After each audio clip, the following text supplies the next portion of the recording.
Thank you all for joining us here today, and let me thank Captain Zerkani and Captain Hawkins for hosting us, and the men and women of the 77th Street Division, one of our most active, engaged, involved divisions of the Los Angeles Police Department. And I'm here today with Chairwoman of our Public Safety Committee on the City Council, Councilwoman Monica Rodriguez, as well as with Chief Moore, our partners across the civilian and sworn sides of our public safety mission, for our annual update on the state of public safety in Los Angeles, as well as a description of our strategies to address the challenges that we face, to talk about our vision, and to be able to address the year ahead. The last 2 years have been the most difficult of our life. Los Angeles is not unique. That's happened across this country and throughout the world. A pandemic that's had a profound impact on our health, our mental health, an increase we've seen in isolation, in violence, and our economy, of course, that has been battered unlike ever before.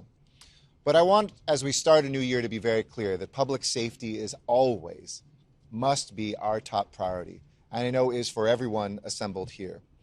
And though we've seen crime rates go up, it is our honest responsibility to put those in context, to look at the last 10 years, which is the safest decade on record in LA's history, as recently as 2019, when our homicide rate was the lowest since 1962.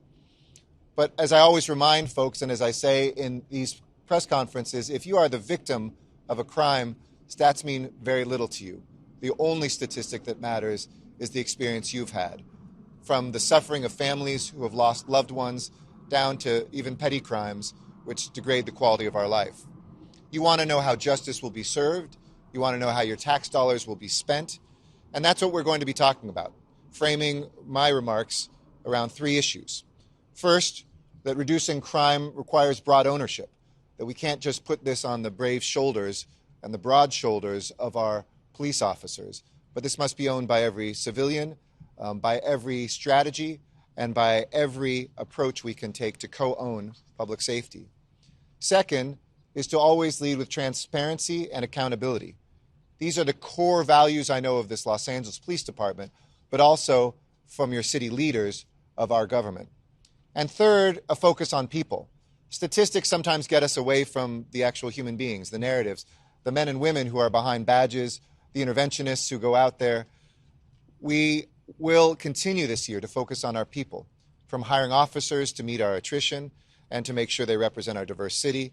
We're looking forward to continuing to graduate more classes, to accelerate more recruits, and I was very proud to join with the Chief in our most recent graduation, for the first time, a majority of women who graduated from our academy for the first time ever. Before I dig into these issues, though, I think all of us have broken hearts. Even for those of us who deal with, and I have gotten an email on every homicide since I have been mayor. I was going to add up the number of Los Angelinos, but I didn't have time this morning since I became your mayor. But the thousands of people, of families, of tragedies, even for those of us who deal with that day to day and week to week, this has been an especially painful month. The tragic death of 14-year-old Valentina Oriana Peralta, who was laid to rest this week. Valentina should still be here with us, working towards earning her citizenship, her goal to study robotics. As a father of a daughter, my heart breaks every day. I pray for her and her family. This week brought more loss, and specifically to our LAPD family, when a great Angelino, an angel in our city, Officer Fernando Arroyos, was shot and killed defending himself and his girlfriend when they were off-duty house hunting for their first home. Fernando grew up in LA. He graduated from Crenshaw High School. I remember him from his graduation. He dreamt of becoming a police officer, attended a top university at UC Berkeley, and now his family, his mother, also an immigrant to our country, no longer has her only son. We saw Alejandro Garcia, a father just less than 30 blocks south of here, stand up to defend his son, working together at a Taco Bell, lose his life. How much pain can a heart contain? Something I ask myself every single day, and I want the people of Los Angeles, especially all the victims and families of crime, to know that every single day you're in my heart. So let's turn to the numbers, and let's start with the good numbers. This past year, burglaries were down 7%. Sexual assault, down 7%. Petty theft was more or less flat, an increase of just 1.1%. And then the bad numbers, or the worst numbers, in too many categories we saw crime up. Shootings up 13%, victims shot up 9%, and homicides up 11.8%. Now, to put that in context, I'll remember the first half of this past year when those numbers were well north of 25%. And the good work of this department, of our strategies to address violence, helped bring what was looking to be a 25 or 30% increase in homicides down to just 11.8. But 11.8% is an increase. And Los Angeles is not alone in this trend. Now, to put in context again, the 6 most populous cities in America, besides New York, this is the safest city when it comes to homicides. In Chicago, in Philadelphia, in Houston, and even in Phoenix, those numbers are higher. And when you look at the homicide rates in certain cities, places like Phoenix and Baltimore, Kansas City, we see this tremendously relatively safe city in comparison. I say this not to minimize, but to contextualize. But we don't rest on those contexts. We take swift action. This past year, taking a record number of illegal firearms off our streets. And if there is one throughput to almost everything we will talk about today, it is that guns are everywhere much more than we have seen in past years. 8,650 illegal firearms were taken off our streets, thanks to the men and women of this department and our partners in federal law enforcement. We focused on ghost guns, including a federal task force that we jointly were a part of, doubling the number of ghost guns seized this last year and getting 2,000 of these firearms off the streets in a major win, because these are guns assembled using parts purchased without a background check. They don't have serial numbers, makes them virtually impossible to trace. And following a series of headline-grabbing smash and grabs and follow homes, I want to thank the department. You can see the context in those posters that are there and there of the spike and what has been the dramatic decline, because I think you have a lot of the echo chamber. Sometimes you have conversations 2 or 3 months later like, oh my gosh, isn't it horrible? Look at what those numbers are. We've seen those crimes significantly fall off due to the work of this department, due to its focus on those who were behind those crimes. Now let me turn to the broadening of public safety, the co-ownership, co-authorship of public safety. This is certainly at the heart of our gang reduction and youth development, or GRID program, and I want to thank Reggie Zachary, who is here, Reginald Zachary, who directs that for us, and you see some of the interventionists who every single day are as heroic as our officers, rushing to the firefights, rushing to make the peace, and rushing in there to intervene. This started in 2007 when I was council president with my predecessor, Mayor Villaraigosa, but during my time in office, we've increased by 50% the area that GRID serves. And this past year, thanks to the council's leadership as well, we rolled out reentry and gang diversion services to surge, just as we were surging deployments, to be able to address the violence. GRID also, in spite of COVID, provided prevention services to over 3,100 Angelenos, case management to 2,700 families most at risk of being victims or perpetrators of violence. And the fact is, when gang interventionists are out there together with our police officers, we get an even better statistical outcome. When the year began, we saw a 214% increase in shooting victims in the GRID zones compared to the previous January. But thanks to the work of these interventionists and our police officers, by the end of the year, we saw that number drop to a decrease overall of 8.1% in shooting victims compared to the end of the year, a previous year. A study by researchers at Cal State LA and UCLA found that GRID was responsible for a 41% reduction in gang-related retaliatory homicides and aggravated assaults right here in South LA. So it demonstrates the power of partnerships, the kind of public safety outcomes that they can produce. We also launched several pilots that I believe will stay as much more than pilots in our city that dramatically addressed the co-ownership of public safety. We know, for instance, that suicide can often be prevented, but often we've only sent our brave officers to respond to 911 calls instead of trained professionals. That's why we stood up a suicide prevention pilot with D.D. Hirsch Mental Health Services. And so far, over 1,400 calls have been diverted to mental health professionals and crisis counselors, instead of somebody maybe looking to commit suicide by a police officer or who is is sparked by somebody with a badge. We've been able to save over 7,000 hours of LAPD patrol, but also prevent, I think, some tragedies that we will never be able to quantify. We're also taking a different approach when it comes to nonviolent 911 calls related to homelessness, and we've seen those throughout our city. LAPD officers are beautifully trained to address homelessness, but that's not their primary focus. We want mental health professionals who know how to prescribe prescriptions, who know how to talk people down, who are as expert at what they do as police officers are with public safety, which is why we launched with Urban Alchemy the Crisis and Incident Response through Community-Led Engagement, or CIRCLE pilot, to send trained, unarmed professionals out instead. And since last summer's, in the pilots in Hollywood and Venice, and starting from this week, they will be responding directly to 911 calls. A 911 call that would go to a police officer will now go to an interventionist who can go out there and help us deal with mental health issues among unhoused Angelenos. I'm very excited about it. And this is in the context with a quick word on our progress in the homelessness crisis. Across the city, from Echo Park to MacArthur Park, from Venice to the Valley, we're seeing encampments grow smaller, and we're seeing people move indoors. This is real momentum, because one of the other throughputs you'll hear the chief talk about is some of the increases can almost be all accounted for by violence earlier in the year with folks that are unhoused and with gang violence. I'll let him talk more in detail, but we believe if we can address homelessness, we can address crime that affects people who are unhoused as well. Let me finally turn to the last issue that I said: trust, transparency, and accountability. In 2019, we were able to report that officer-involved shootings had been brought down 40% in just 2 years, and over 85% since I became your mayor.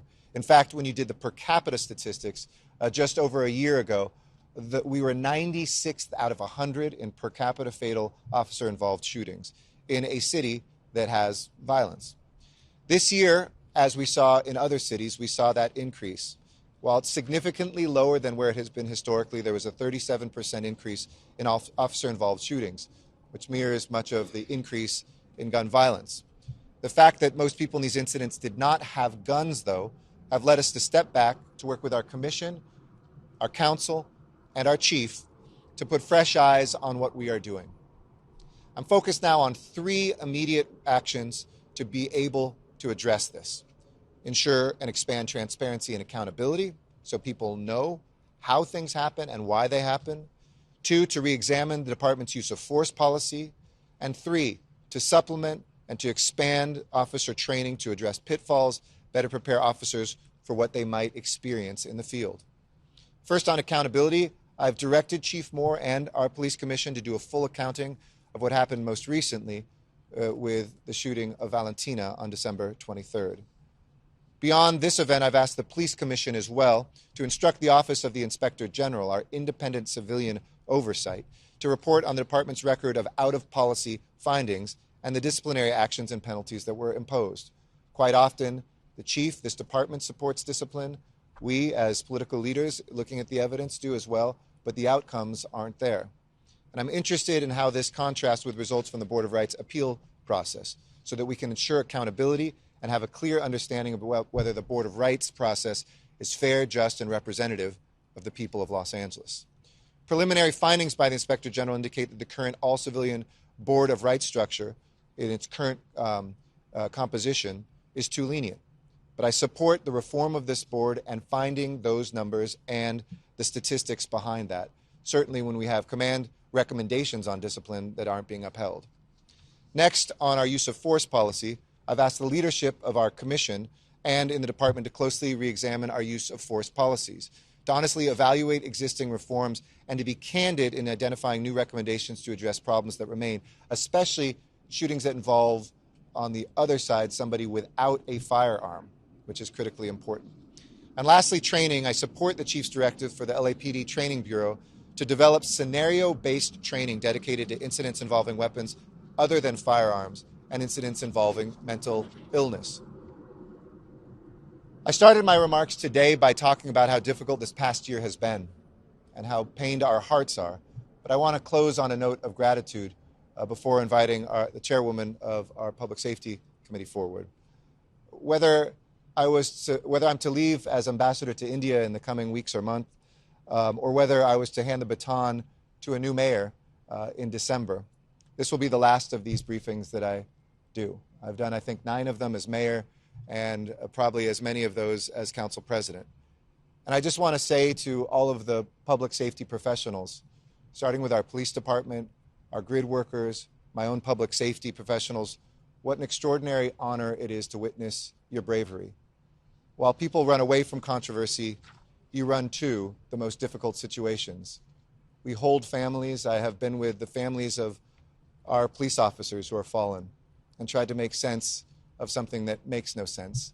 I've been with crime victims who wonder why something happened to a loved one that they now are no longer with. But I've also seen the incredible stories, police officers on their off time with their own wallet, buying presents for kids or helping an alley cleanup. I've witnessed the way that people seek to admit their own faults and to get better. And I've seen a community that loves Los Angeles so much that we will not only never bet against LA, we will never give up on LA.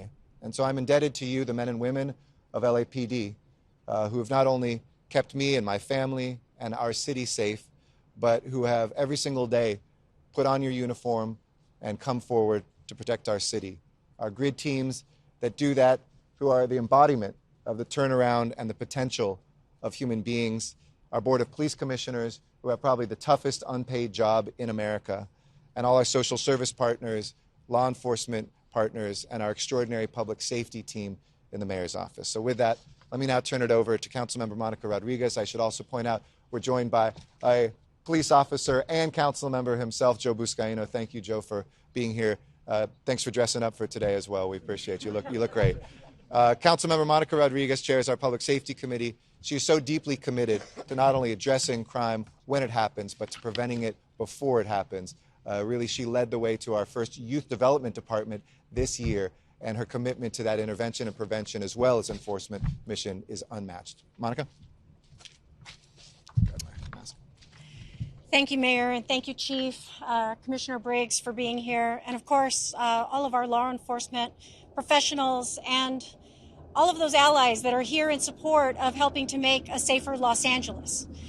We know that these numbers and these statistics are not faceless and are not nameless. And so it's for that reason that this city council and this mayor has been committed to helping to make sure that these trends are reversed and very quickly. And that has happened as a result of the deep collaboration that we have developed with members of our law enforcement community, but all of the extended partners of this effort, from our grid intervention workers and to members of our community, as well as members of our business community. Prevention is our most effective tool in helping to combat a number of these crimes. And so what we ask is that we continue to heed the public and call to be collaborators and develop these partnerships that will help assure that we continue to advance progress here in the city of Los Angeles. Because we know that these national trends are also a reflection of the fatigue that many individuals have experienced over the course of this pandemic. And so we are asking for your continued resiliency to help be partners and collaborators along with us. This Los Angeles City Council has continued to advance greater initiatives to help deploy resources that will help to respond to the cries for help that are best suited for that response. From our expansion to alternative response with our mental health efforts, to also assuring that, again, our interventionists are out there working in collaboration to help reduce retaliatory gang violence in our communities. It's for that reason, and given the success of those efforts, that with my office and the mayor's office, we are working on additional expansions and pilots in the areas where we've seen the greatest surges of gun violence and homicides with GRID. And we will continue to examine additional opportunities to invest in these efforts so that we can see greater gains in helping reduce crime in the city of Los Angeles. We recognize that there are also a great number of quality of life issues that have impacted people's feelings of safety in our city. And it's why this city council will continue to invest additional resources after having been impacted devastatingly by this pandemic in this budget. Our restoration of service has come as a result of the federal resources that have come to save our budget. And we will continue to deploy these critical resources to help expand both our law enforcement resources, but also the extended support services that will help to achieve greater public safety outcomes here in the city of Los Angeles. And so I want to thank the mayor. I know this is your farewell press event on public safety here in the city of Los Angeles. It's been an incredible honor and privilege to work alongside you on these initiatives here for our city.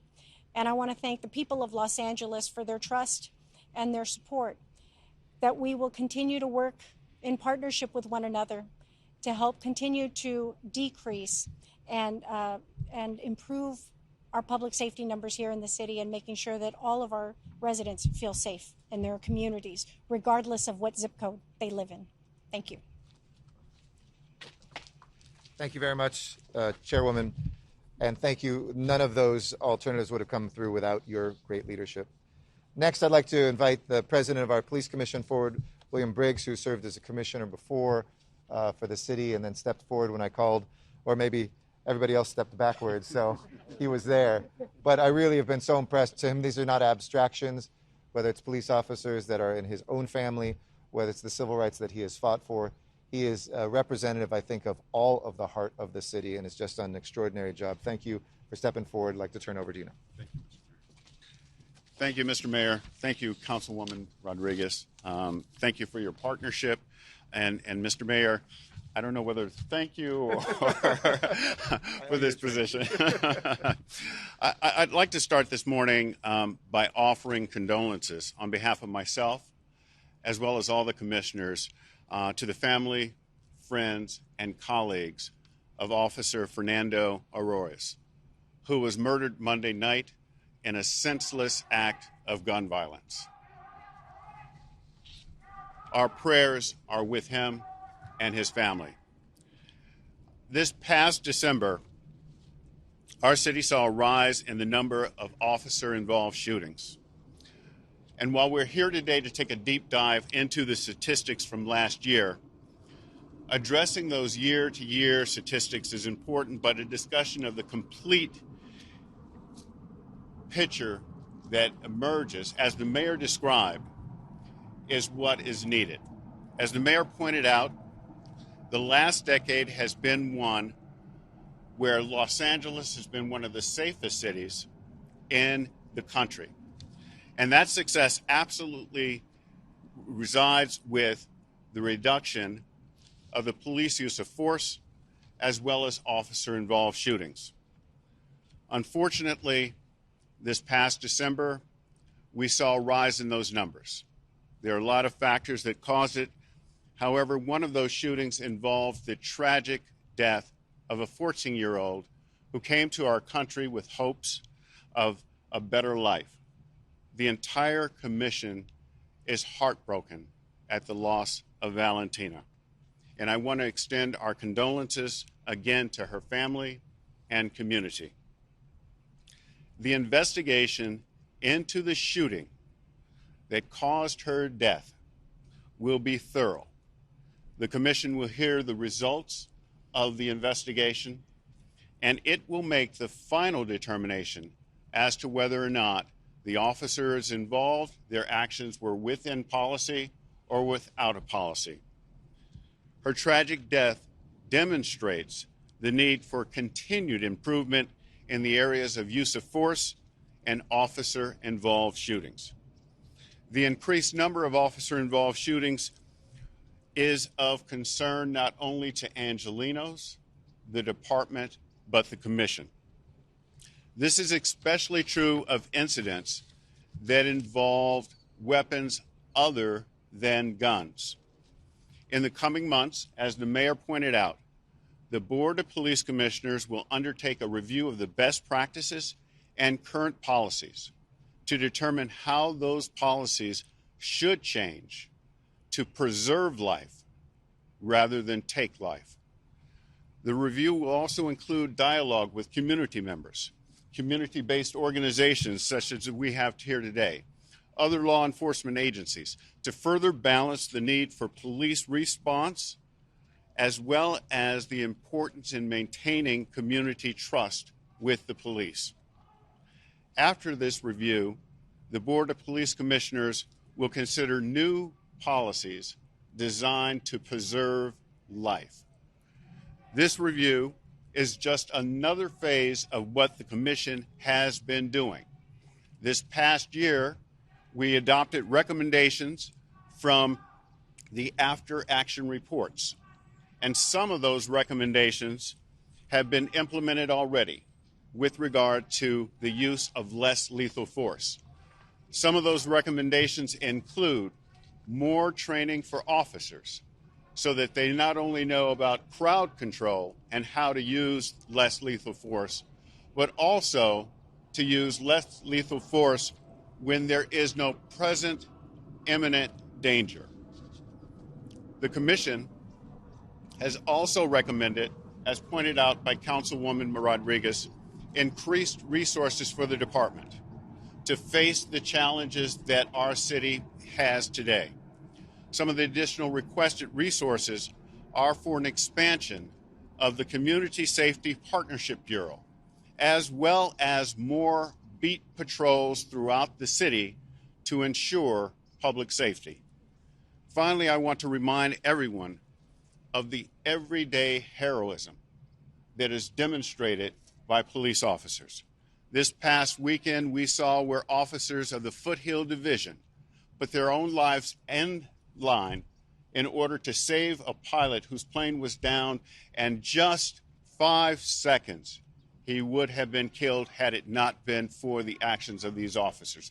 And this is something that officers are doing on a daily basis, and I want to applaud them and thank them for their heroism. Police officers, members that are here today with us, go out there and they do the work of the city to help decrease crime. And that's what we want to work in partnership with community members as well as the police department. So I want everyone to understand that the Police Commission is committed to building, maintaining, and sustaining community trust. Thank you. Thank you, Mr. Mayor. Thank you, Councilman.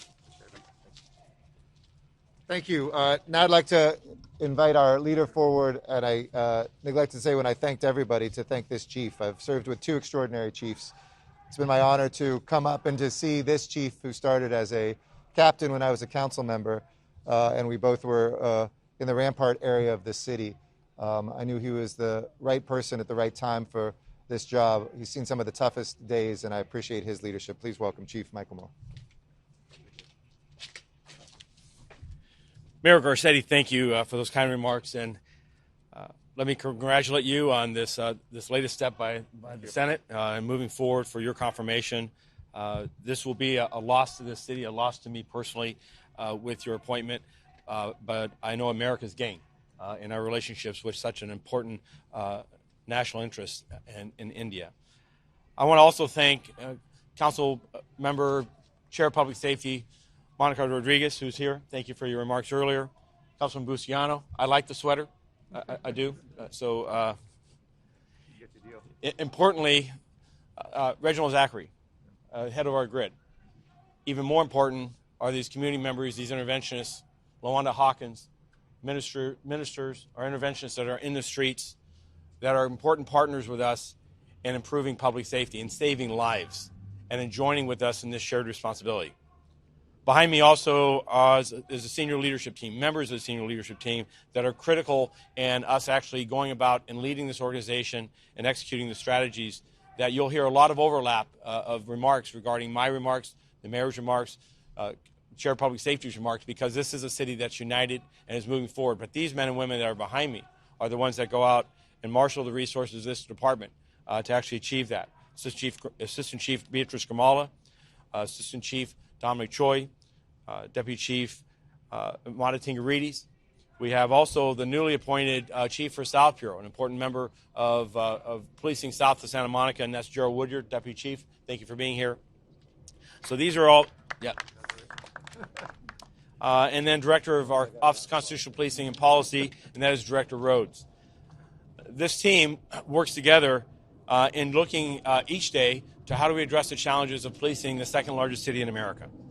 Today, for your edification, it's been addressed. We have some storyboards, some stats. We also have a report that we produced that we have copies of here for the members of the media, radio, print, and television, and on LAPD online for anyone to have, or for everyone to have access to a narrative as well as a series of charts and graphs that go to tell the story of not just 2021, but the story going forward. Importantly, the story going forward.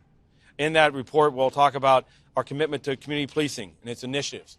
We'll talk a great deal in a moment here about our enforcement, but let's never forget that this is a balanced organization, a 21st century policing organization that recognizes that it's enforcement coupled with collaborations and partnerships that make lasting change.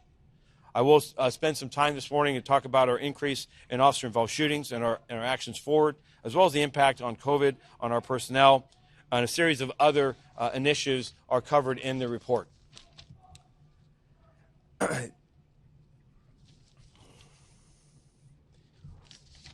In talking about the challenges of 2021, striking is the shooting violence that we've had in the second year in a row, with 1,459 shooting victims. That number increased from a year earlier of 1,337 that's been depicted on these charts and is the highest since 2008. We also saw an increase in the number of homicides, again, the second year in a row, and the highest since 2007, which had 395. So these substantial increases that have occurred in shooting violence, when we looked at the drivers of that, we see that 54% of our homicides are related to gang violence, to individuals that are either suspects or victims of this violence and the loss of life. That's an increase of 30 additional homicide victims from just a year earlier. And we look over a 2-year period, it's an increase of 90 additional homicide victims. On persons experiencing homelessness, an issue that this city, county, and really this entire nation has grappled with, those persons experiencing homelessness saw an increase in victims of homicides as well, of 22%. That increases 22 additional lives, persons experiencing homelessness who lost their life to a homicide in the city this last year. There's 88 of those individuals. That makes up when you look at the increase between last year and this year, it's entirely made up of those two categories. It makes up 8 out of 10 of our homicide victims, which is why it's so critically important that as we look forward for public safety, that we recognize the public health emergency and the public safety emergency that both of these areas represent. And our solutions have to also be as complicated as the underlying factors that have resulted in these two groups having such a high representation in our violence. Our focus this last year has been to shift our resources on this violent crime, particularly shooting violence and robberies, particularly robberies in the second half of the year, where we saw the increase in their representation of the number of robberies involving a firearm. We have a chart dedicated to those numbers and to that reality. And our homicide arrests, with those added resources, increased 37%. 429 homicide arrests last year. That's a 47% increase from 2 years ago. Our clearance rate, an important and critical element of public trust, is that law enforcement assigns resources to investigate and solve these crimes as some small measure of justice for the survivors and the families of these victims, increased from 56% to 66%. A study, a Marshall report came out this morning talking about the overall decrease in clearance rates across American policing for homicides, where the national level in 2020 fell well below 50%.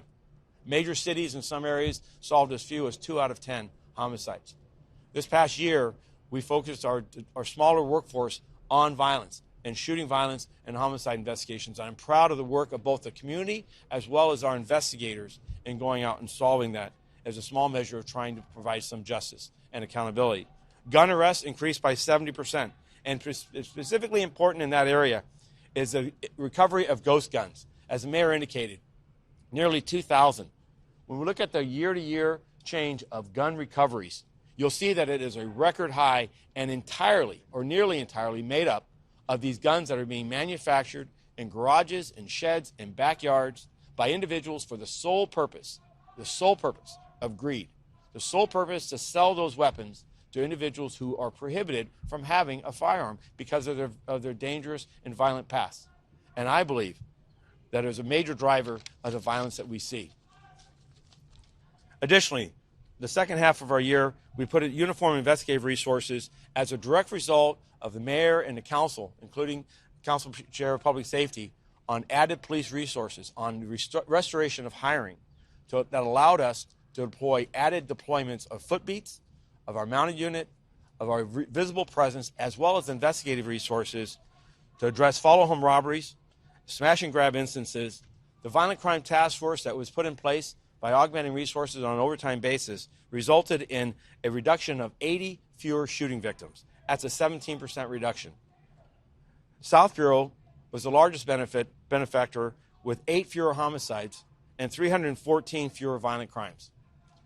This follow-home task force resulted in 3 murder arrests and 11 arrests for robbery. We sharply impacted this brazen and disturbing trend that we saw where people were targeted for high-end jewelry and other high-end valuables. The ghost gun focus, in partnership with the FBI and particularly the ATF, disrupted 4 major operations, recovered three three-dimensional printers that were responsible for manufacturing hundreds of guns and disrupting the supply. Our work going forward is to amplify and deepen our resolve of making a change in the proliferation of ghost guns in the city. So I've talked a great deal about our enforcement efforts and the results to counter shooting violence and to impact public safety. But the critical aspect of that, and where this is the 21st century policing that will not slide back in its efforts to counter this violence by using strategies that are decades old, is our reliance upon community policing initiatives that build trust and improve community safety, that look to the root of problems, not just simply taking the symptoms and making arrests. The second year in a row, I'm proud of the work of Community Safety Partnership Bureau and the work under leadership of Chief Amata Tingarides, who's here today. 5 of those 10 sites saw the second year in a row where homicides were decreased.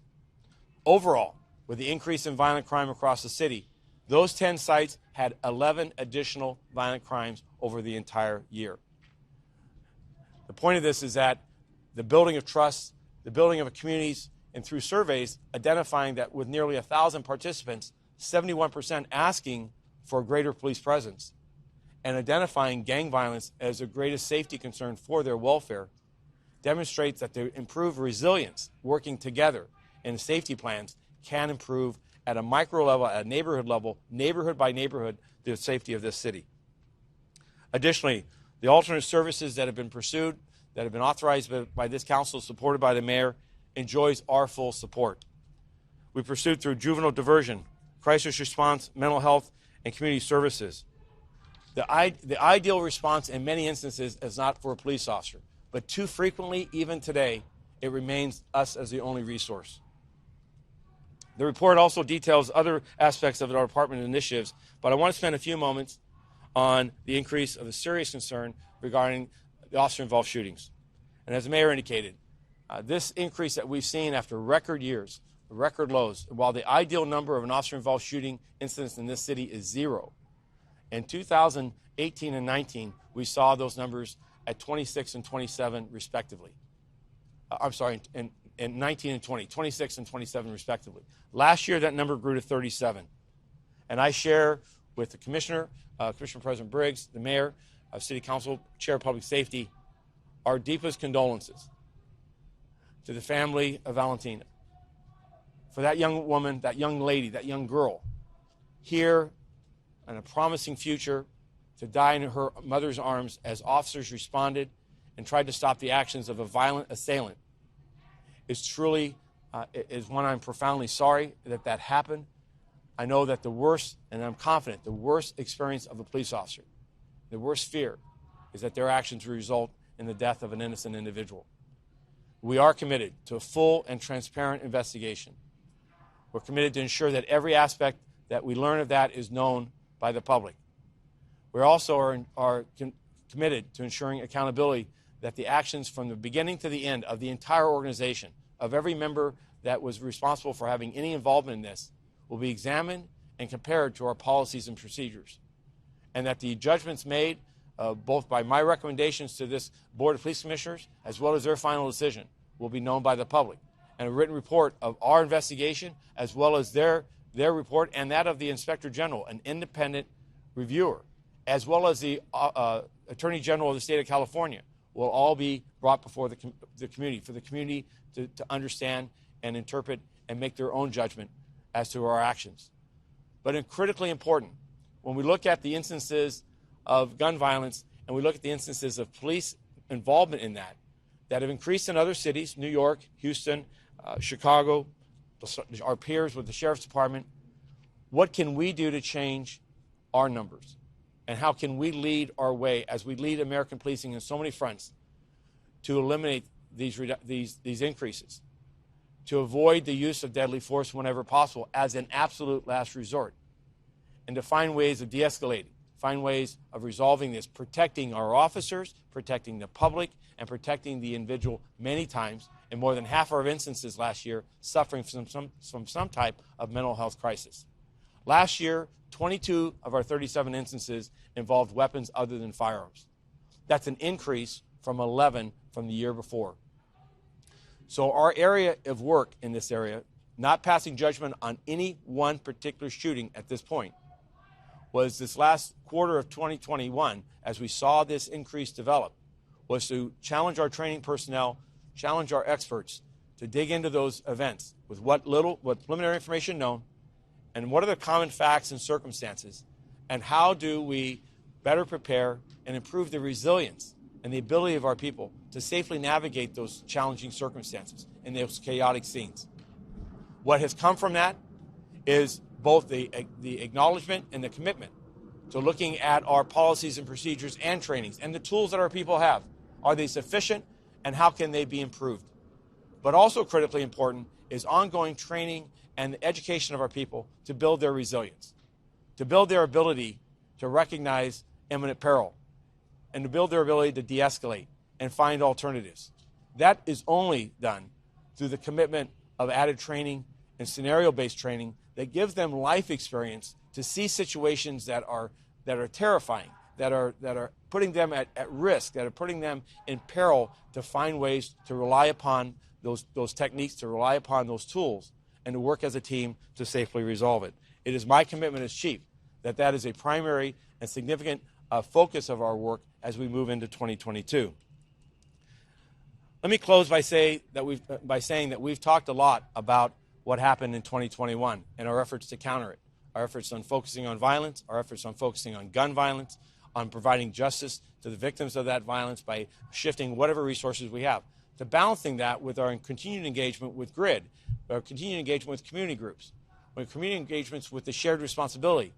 Smash and grabs was not simply, as an example, simply the results of making 20-plus arrests and added police presence. It was us engaging with our business community so that they could communicate more effectively with one another about the threat and strategies to counter that threat. And I'm proud of the work in that phenomenon of that incident, because it wasn't just a police response. It was a response of us working together with our business community, with bringing awareness to this issue to the public, which allowed the public to work with us to identify those responsible and to counter that trend. 5 points moving forward in our focus in 2022. First, remain committed to principles of community policing, building partnerships and collaborations across all communities and all stakeholders. This is a co-authored event. This is an opportunity for Los Angeles to demonstrate that the progress going forward is on all of us, is on all of our watch and all of our responsibilities. To focus enforcement on chronic offenders and the possession and the suppliers of guns. The third issue is continue to advocate from this department, from this chair, from this commission, from our elected officials, for the development and actual delivery of the increase of support for interventionists, for mental health workers, for outreach and engagement. We talk about the need for public safety. We need to get those resources working around the clock and present across all of our communities. I'm encouraged this past year by the implementation of Circle, both in Hollywood and Pacific, two of the highest concentrations of homeless individuals and people experiencing mental health crisis, as a first step.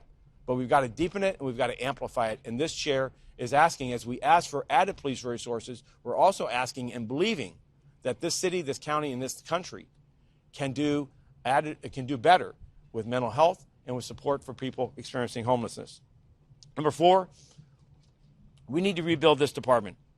Our staffing reductions, which we show our physical presence, the uniform hours that we have on the street, has been impacted by our hiring freeze, the necessity of the economic challenges of this organization, the city faced, as well as the impact of COVID on our workforce. So I'm particularly pleased that this last year, this council, with the support of this mayor, authorized for restoration of hiring. And in the first 6 months, we hired more than 300 officers. And we saw some restoration, and our goal is to continue that work through the first half of this next year. And we have proposed added restoration of positions in our next fiscal year that will go from the mayor to the council in the coming months.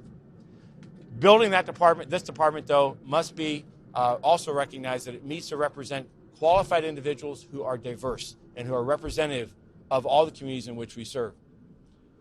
5th point is technology. We need to continue to modernize our legacy systems. We remain a paper-based and, in my view, inefficient system of operations, too oftentimes relying upon legacy systems that are more than decades old. I'm appreciative of, and you'll see in the report, references to the advances that we made in 2021, both by city support as well as by our Los Angeles Police Foundation, and we look to amplify and accelerate that as we move forward into the 2022 and beyond. Let me close. We've faced challenges. Our people this last year have faced a pandemic, as every American has, that has brought personal risks to themselves, a loss of life to them and their family, and they have remained steadfast in protecting the city and dedicating their lives to a better Los Angeles. I'm proud of their work. I'm damn proud of their work, and I know that they do their very best. I also know that we're not a perfect organization, that we strive to do our best, but we make mistakes. But we're committed to always improving and building trust in our communities by being transparent and also by acknowledging our past and being committed to a future that represents the very best in policing. I want to thank, as I said, Mayor Garcetti for his leadership. And I also want to close by remembering the sacrifice and the impact that this increase in violence has had on the loss of one of our own. Fernando Arroyos, a young, promising, bright, intelligent man who grew up in the very city and in the most impacted communities of violence and disadvantaged communities of Los Angeles, had many options. His graduation from Crenshaw High, his ascent to UC Berkeley, where he graduated with honors, offered that young man so many different potentials. And he came to this department. He came to this department because he grew up wanting to be a Los Angeles police officer. And his arrival and that accomplishment 3 years ago resulted in him working in Wilshire, worked the jails for a period, and ultimately this last year in Olympic, living with his family in South Los Angeles, meeting a sweetheart of his life, dating, planning a future together, and going into a community, the very communities most impacted by this increase in violence, and wanting to buy a home, not as an investment property, but an investment in his future and the future of Los Angeles. He and his girlfriend were walking an alley near that home to take pictures of it at night. Cannot imagine a relationship that could be any better and a future that could be any more promising. He was honored and remembered last night at a vigil in Olympic as a colleague that was humble and whip smart. That when you worked with him, he was as common as anyone else, but when you talked with him, you realize that he had so many qualities and such a great intellect. And it was all dedicated to making a better Los Angeles. And it was violently taken from us, from him, from his family, from the future of Los Angeles by the reckless actions of some thugs. And dignity for human life is absolutely needed for everyone who's involved, no matter how they're involved. But I must say, as I said yesterday, the threshold of civility has been challenged. And what in the past would have been perhaps a simple robbery, and maybe a taking of a chain or other property with bodily force, involved individuals willing to shoot and kill an individual in such a simple and just careless manner. I grieve his loss. This department grieves his loss. And we'll use it, we'll look to it for inspiration for how he led as a police officer and our commitment to go out and protect the city. He represents the 237th officer to be killed in the line of duty in the city of Angels. And we will remember him, and we will serve going forward in recognizing that sacrifice. Thank you, and I'll return this to Mayor Garcetti and take any questions that are relevant to the department. Thank you. Thank you, Chief. Finally, I'd like to ask Deputy Chief Amada Tingridis to come forward. No, you're not going to? You're available for questions. All right, just that order, speakers. I know there's also Spanish that some folks would like to have, so indulge me with that, and then we will take questions. Thank you, everybody, for your patience. Muy buenos días a todos, y gracias a la División 77 por su hospitalidad. El jefe de policía Moore y yo estamos aquí con líderes como Mónica Rodríguez y los líderes de la Comisión de Policía para compartir los números de crimen del año pasado. Hablaré de nuestro trabajo para mantener a nuestra ciudad segura y hablar de lo que viene. La buena noticia es que el robo en la ciudad ha bajado 7.1% y la agresión sexual también ha bajado un 6.6%. Pero en muchas otras categorías el crimen ha subido. Los tiroteos han subido un 13.1%. Los homicidios han aumentado por 11.8%. Estas estadísticas existen en todas partes del país, pero tenemos estrategias aquí para reducir el crimen en estos próximos meses. Como dije el año pasado, cuando vimos un incremento en homicidio, Los Ángeles no es la única ciudad que ha visto estos incrementos. Esto está pasando en diferentes ciudades a través del país. Pero la salud pública sigue siendo nuestra principal prioridad y estamos tomando medidas. El año pasado incautamos más de 8.650 armas de fuego, el número más alto en más de una década. También lanzamos 2 nuevos programas para transferir llamadas al 911 a expertos y proveedores de servicios sociales para ayudar a prevenir el suicidio y manejar incidentes no violentos que involucran a personas sin hogar. Y gracias a nuestras parejas, especialmente el equipo de GRID, de intervención y prevención con la violencia de las pandillas. Mirando hacia el futuro, estamos enfocados en asegurar y expandir la transparencia y responsabilidad, reexaminar la política de uso de fuerza del departamento y mejorar el entrenamiento para preparar a los oficiales. Esto ha sido un año doloroso, el cual terminó con el trágico fallecimiento de Valentina Oriana Peralta, quien fue enterrada el lunes. Nuestras condolencias están con su familia cada día. Y también nosotros hemos perdido uno de nuestros oficiales, Fernando Arroyos, un héroe, un ángel en la ciudad de Los Ángeles, con una vida empezando con sus sueños, un graduado de Crenshaw y UC Berkeley y un héroe aquí en Los Ángeles. Los Ángeles debe saber que este departamento está comprometido a cambiar la tendencia del crimen, abordar nuestros desafíos y hacer que esta ciudad sea más segura para todos. Muchísimas gracias. And with that, happy to have myself, Chief, Council Member, anybody answer questions. Good morning. Question on the walk. You told us what has happened in the last year or two. Yeah. I just want to know why. Yeah. What is the reason in your opinion that really? My personal opinion, and I know there's been a lot of research going into this, is we have 2 things together.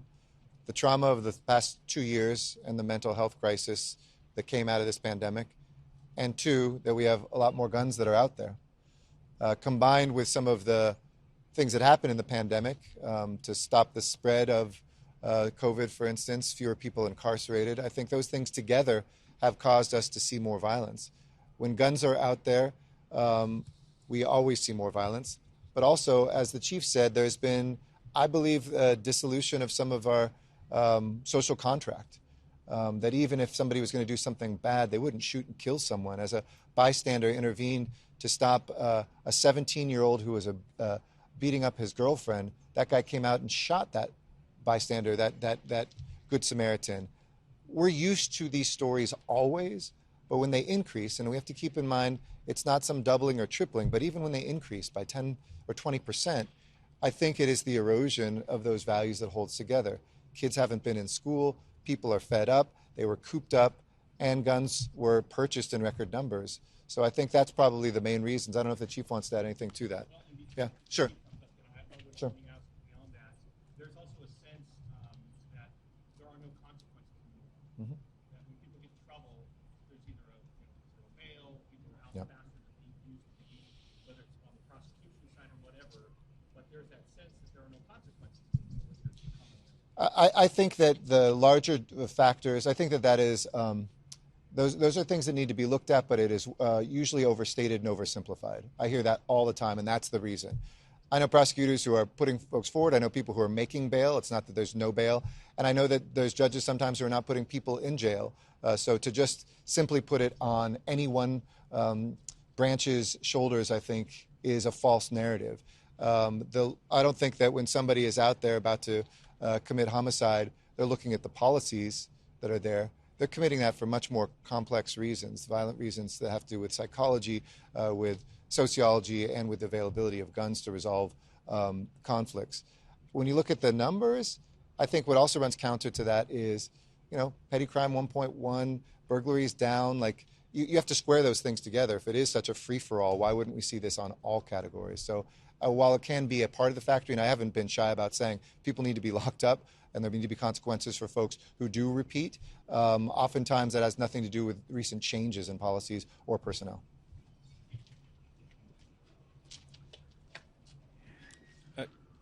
This increase is a complex set of scenarios, and I think the mayor identified it.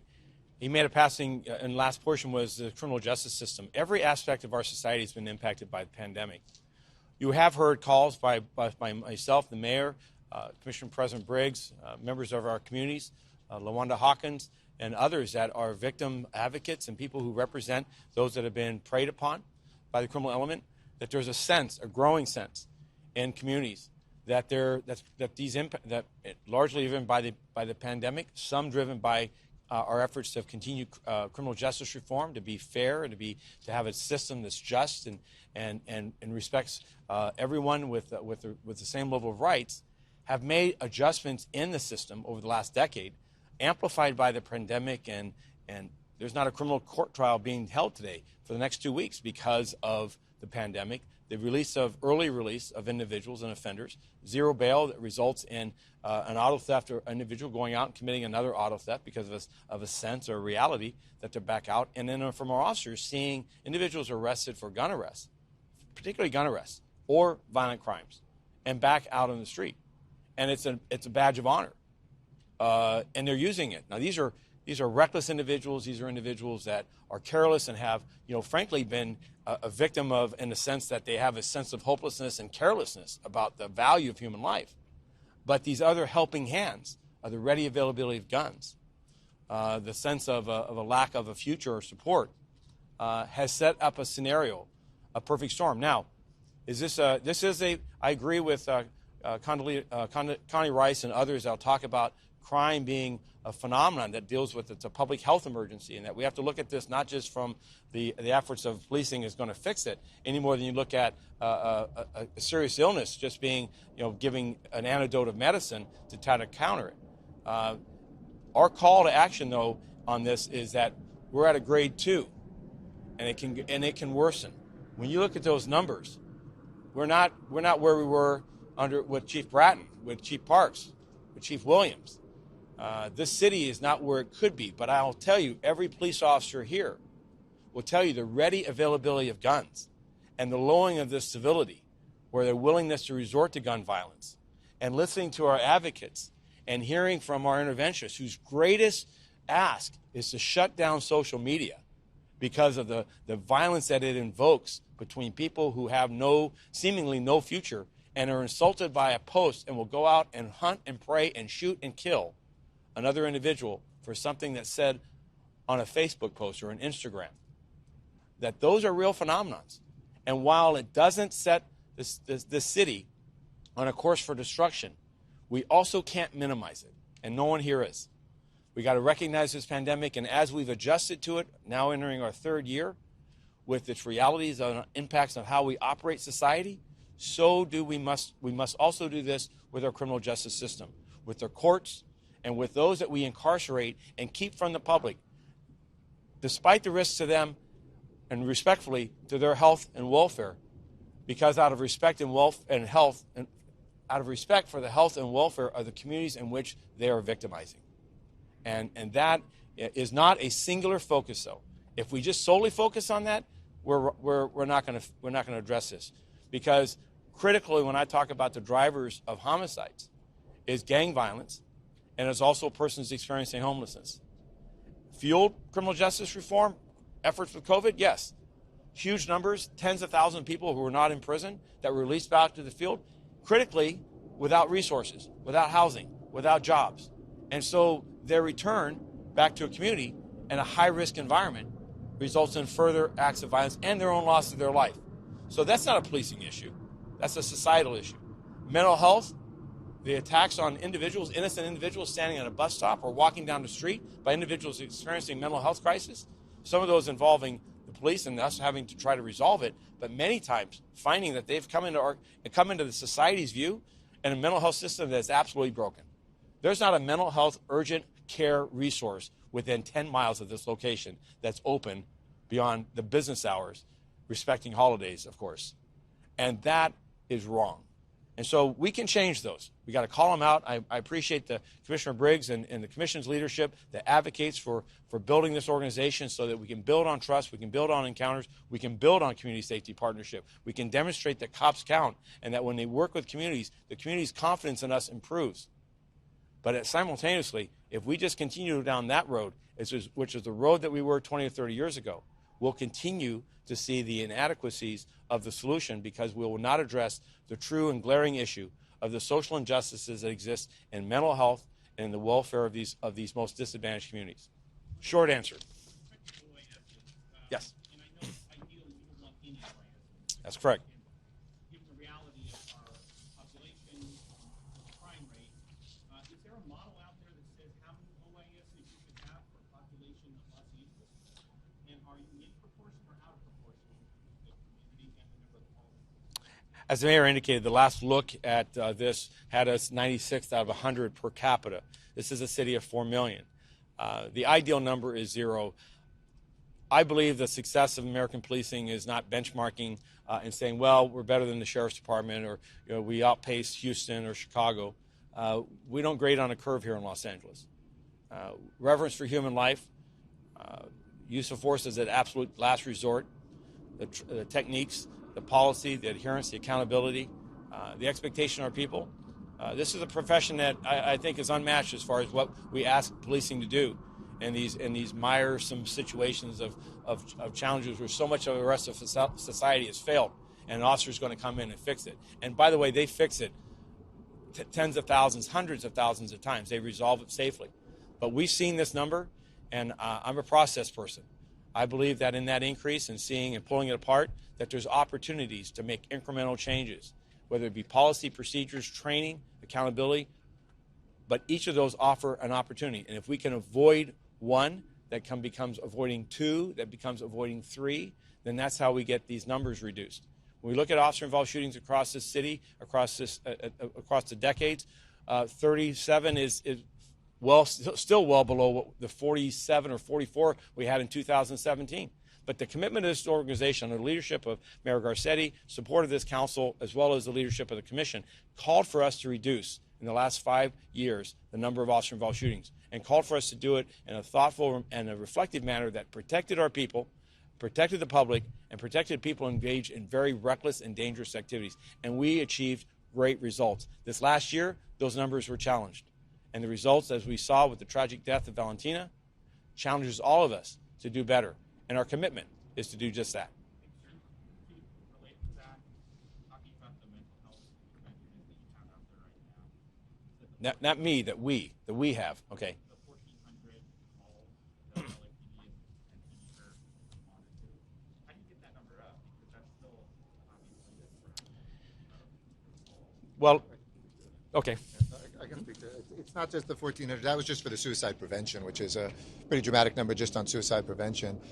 I'll get you numbers. I don't have them here, but I think some of my people do, on what the Circle interventionists have done. Those are folks who are addressing, I know they've done 35,000 welfare checks, but those haven't all come out of 911 calls. And we're renegotiating with the county the mental health vans, because there's just a little hiccup on whether or not we need to send LAFD to medically clear people on those calls first. But I expect in the coming weeks that we'll be able to roll out those vans too, that will be in every bureau of the city. So we don't have any for those yet, but I know we're well above that. And if we can show the success of the Circle teams, I think we can deploy more of those. The whole idea with the pilots in Venice and Hollywood is to find the resource and to put more into that. The mental health vans that we'll roll out, that's 90% the county paying for, and 10% we're paying for the drivers. So it's a great partnership, a great leverage, and a great way for the county to be a co-author of public safety too. how many will that be once you have them fully up and running? Like how many calls will they respond to, or how many people? It'll be 4 at any given time, so for one for each of the bureaus. So I would love, yeah. I mean, if I were, running for mayor, and I'm sure there are people who are, I would be saying, let's make sure we're restoring those officers we've lost and adding equally to grid and to mental health interventionists. I mean, that's the vision I've put forward, and we're doing both now. And I hope that the next iteration in my office and this council leadership, I know, will continue to do that, that they would say not either or, but yes and. Sure. Yep.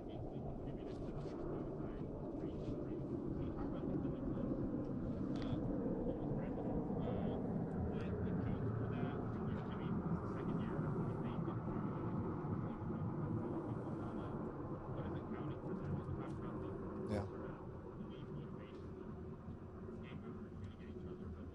Sure. I'll let the chief detail it more, and I don't know if they're up from 2020. I know over the 2-year period they're significantly up. I'd have to look at 2021. It's complex because people who are unhoused are complex, but oftentimes it is around drugs. There are gangs who are sometimes even gang members who are unhoused, who are embedded in some of our toughest encampments, which is why we've had such a focus.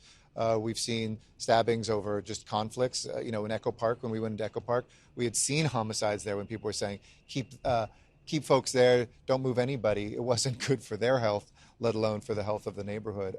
So I think it's from just like we see regular homicides, they come out of disputes, they sometimes come out of turf, they come out of sometimes domestic violence that happens inside those encampments as well. But and obviously something that's not reflected in homicides is overdoses. So we lose lives all the time too with folks who are using drugs, fentanyl in particular, which has come onto our streets in a very vicious way in the recent years, is causing other lives to be lost. But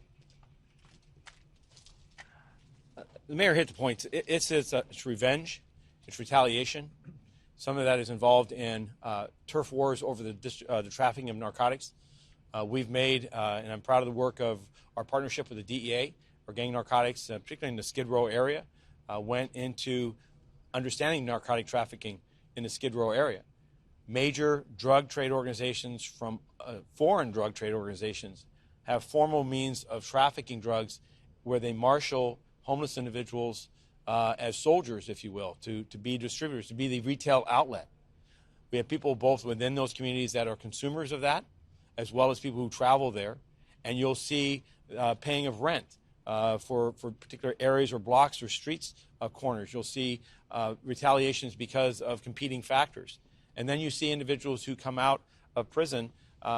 We've seen this not just in Skid Row, but across the city, that become and that are homeless. They tell CDCR when they leave that they have no home. And somehow that's acceptable. And they end up in an encampment alongside a riverbank or some community. They have no resources, they have no jobs, and they're back to finding a means of existence. And many times these are individuals that have been long-time incarcerations or repeatedly incarcerated who have been involved in drug trafficking in the past. They return to that life, and they return to a life where they're involved in areas that already have an underlying drug trafficking situation. We're making arrests. We're identifying and pursuing those individuals as well as those that orchestrate at the mid-level those things. But the point of this is what drives that violence, what drives the tent fires and the drive-by shootings of individuals who are homeless is many times those issues. Now, compounded by simple disputes of living in one of the most dangerous set of circumstances one can, and that is in a public exposure from mental illness and from just not having the ability or resources to navigate you through very trying circumstances. So that is not a police issue. People will say, well, if you enforce this more, I'm thankful for the council's actions this year, just most recently, to establish areas that with proper outreach and engagement and housing that we can pull back into the public use to improve the sense of safety. But we will not be successful in that engagement or in reducing violence of persons experiencing homelessness simply by making arrests. We've got to invest in the outreach, the engagement, and the housing options for people that are finding themselves in such perilous circumstances. Questions?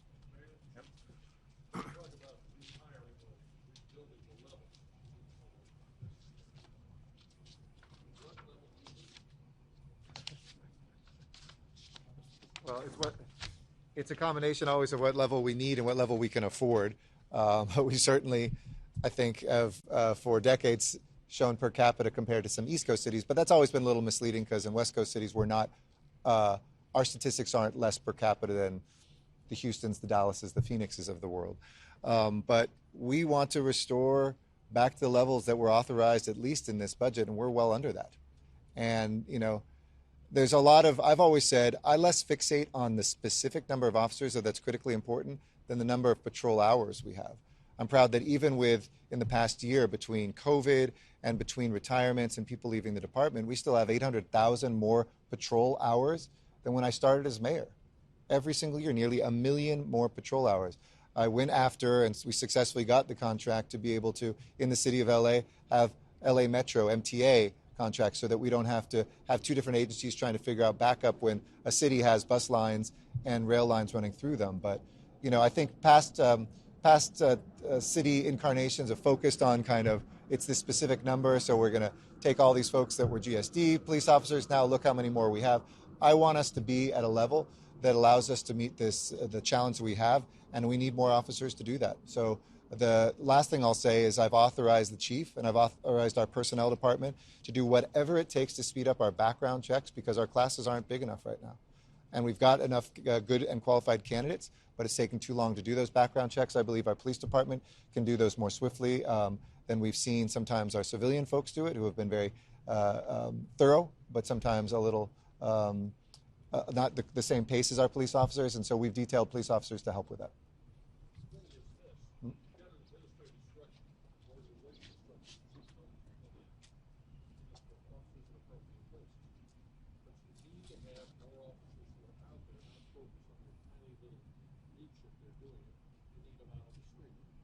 Correct.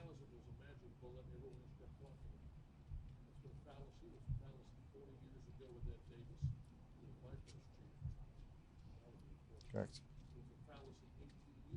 Correct. Correct.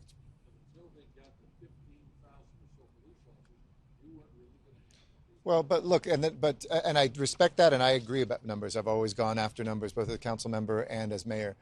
But if you can tell me a police officer is going to spend 3 hours on a report or 3 minutes on a report because of the technology, that's the equivalent of hiring perhaps 50% more coverage out there because you're spending most of your day on paperwork. So it's not always just the numbers. It's the technology and it's the deployment as well.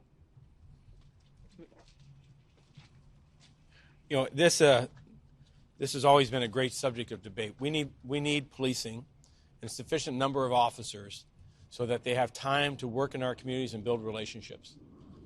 It's that simple. What is that number? It's not the number we have now. Today, We have the average routine response time to a routine call is an hour. I don't know. I live in this city. An hour is not satisfactory. If I've got enough reason to call the police and we screen 2 out of 3 calls we don't respond to, we find alternatives or we say this is not a police matter. So if it's enough to make a routine call, which is the majority of our calls, and it takes on average an hour to get there, I don't have enough cops. Now, the reality of that's not the sole measure. By the way, it takes about 25 minutes to go to an urgent call. That's an urgent call where you do nothing else but go there because somebody has just been a victim of a serious crime. There potentially is an offender nearby, and we need policing there. We need them there post-haste. And then, of course, emergency calls. We well are under our city goal of 7 minutes. We're at about 6 minutes. But the point here is that's just one measure, Pete, and that's the wrong measure if that was the only measure.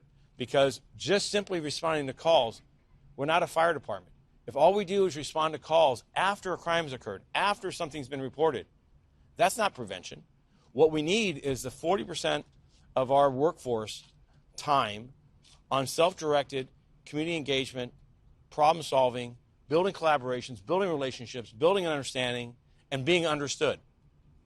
The benefit of CSPB, the benefit of those 10 sites, and every officer who is there, and 71% of the residents who are asking for more, even more of them, will say, I have a luxury the vast majority of this organization doesn't. I get to spend time in my communities, I get to build relationships, I get to build trust, and I get to be a problem solver by not me fixing the problem, but by me identifying other responsible parties that can come forward and resolve. That is a department of the 21st century. It's a department that we were closer to prior to this pandemic and prior to the free fall that was needed to cover a budget shortfall of some 90% of revenue. We're now building back, and we're augmenting it through this council's support and the mayor on an overtime basis. But those are short-term measures. We've got to rebuild and strengthen so that the measure of trust is the size of the department. And when the size of the department improves the measure of trust. And then also, I love the pundits who will say that more police does not improve public safety. Yet we say with GRID, we say with CSP, that when you have officers working with communities and work together, we see a safer community. And I'll close by saying there's 2 studies on this. I love to work studies against studies. But Niskanen Center, Niskane, found that for every 11 to 18 officers are added to a police department, you prevented a homicide and 20 fewer serious crimes. So you prevented crime by adding that small measure of investment. That study was over 40 years and involved 248 large cities. It's augmented by John Jay and Rutgers, respected institutions that looked at Newark PD back in 2010, who laid off 13% of its workforce because of an economic crisis. They saw an increase progressively over time of violent and property crime. In contrast to Jersey City, not exactly Los Angeles in its description, but they maintained their staffing and they didn't see an increase. Now, I'm not here to fight study against study, but I know cops count. And we've shown that this year, and we're going to show it going forward. When we ask about the future, I'm thankful for this commission that's supportive of rebuilding, and this council who's committed as well as resources allow, because I know that public safety remains the primary objective of everyone in the city for the safer Los Angeles. And I think we're going to call this, Stacey, one more? Yeah. You got it. Sure. Yeah, no problem. Of course. Yeah. Yeah. I have been proud to see, I think Chief Moore knows he's mostly been a straight-A student while he's been an LAPD officer. It's probably one of the marks against him from his peers is that this guy is always prepared. As I can say this on the way out, you know that he's not going to be the most succinct speaker. You know, you're going to get a good 20 to 30-minute answer to any good question. I kind of fall in that camp, but he even inspires me. But yeah, exactly. I would say, given the circumstances that we're in, he who would not take a grade by himself, I've seen the heroism, I have seen the stress, I have seen the moments he's put forward, and I would certainly give him an A. But I also know that Chief Moore is somebody, I would give this department and these interventionists A's as well for the work that they have done in the toughest of moments. Grades are on a curve. And if in these years you can step up and show up and continue to serve, with the sort of commitment I've witnessed from him and the men and women he leads, I can leave this job satisfied that they left everything on the court. Thank you.